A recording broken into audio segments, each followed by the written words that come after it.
उच्च अदालत बुटोलको आदेशपछि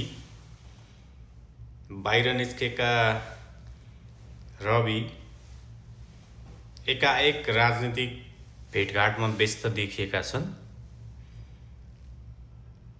अहिले भर्खरै बालेन शाह र रवि लामिछाने बीच लामो भेटवार्ता भएको विषय बाहिर आएको छ। यसले के सङ्केत गर्दछ त नेपाली राजनीतिमा भनेर धेरैजनाको चासोको विषय पनि रहेको छ। हिजो रासोपा 2079 सालमा 20 सिट जित्दा पुराना दलहरूसँग मिलेर सरकारमा गई गृह मन्त्रालय सहित उपप्रधानमन्त्री रासोपा सभापति बनेका थिए र पछि त्यही पुराना दलहरूबाट नै उनलाई घात भई प्रतिशोध भई जेल जान परेको भन्ने एक खालको उहाँको बुझाइ छ। पुराना दलसँग अब मिल्दाखेरि चाहिँ आफूलाई नै सकाउने रहेछन् भनेर रविले बुझेर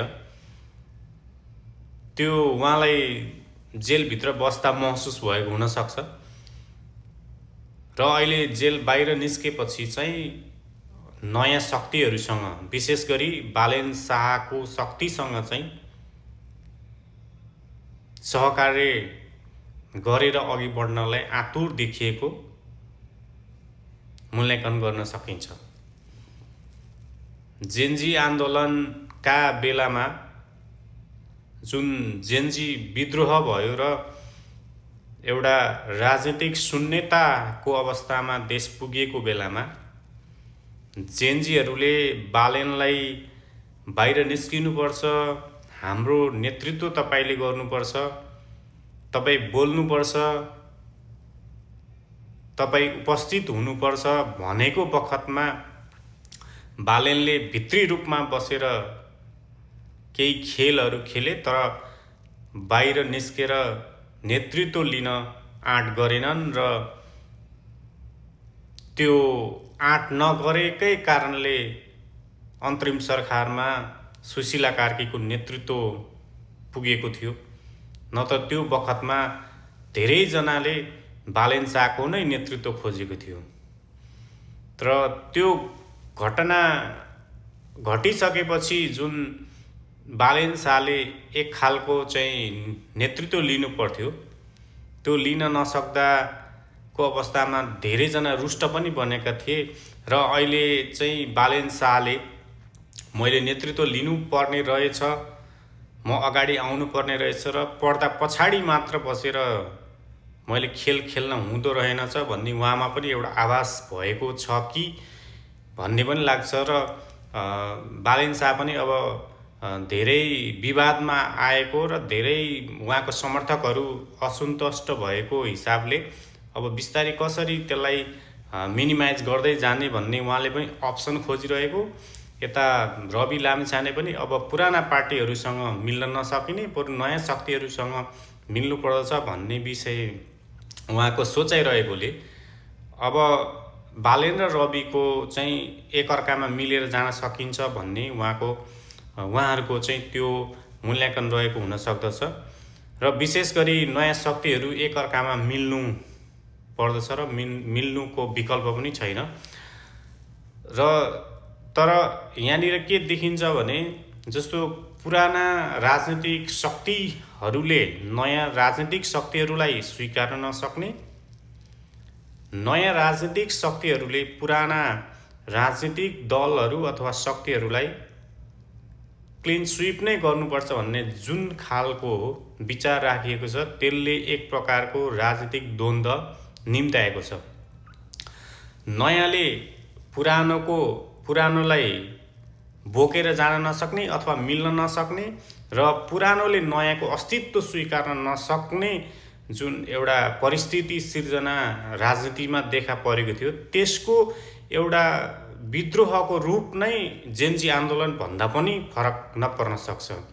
जस्तो जेन्जी आन्दोलन एउटा मितिमा आएर एक प्रकारले विस्फोटन भयो, तर त्यसको घटनाक्रम हेर्दै जाँदाखेरि पछाडि हेर्दै जाने हो भने त्यही राजनीतिक ध्रुवीकरण, पुराना नयाँ बीचको चाहिँ ध्रुवीकरण, एक अर्कामा प्रतिशोध र एक अर्काको चाहिँ विषयमा स्वीकार्न नसकिने, एक अर्कालाई चाहिँ सम्मान गर्न नसकिने, एक अर्काको मुद्दामा कहिले पनि मिल्न नसक्दाको अवस्था बिस्तारै बिग्रँदै अन्तिममा त्यो जेन्जी विद्रोह नै हुन पुगेको पनि एउटा विषय हो।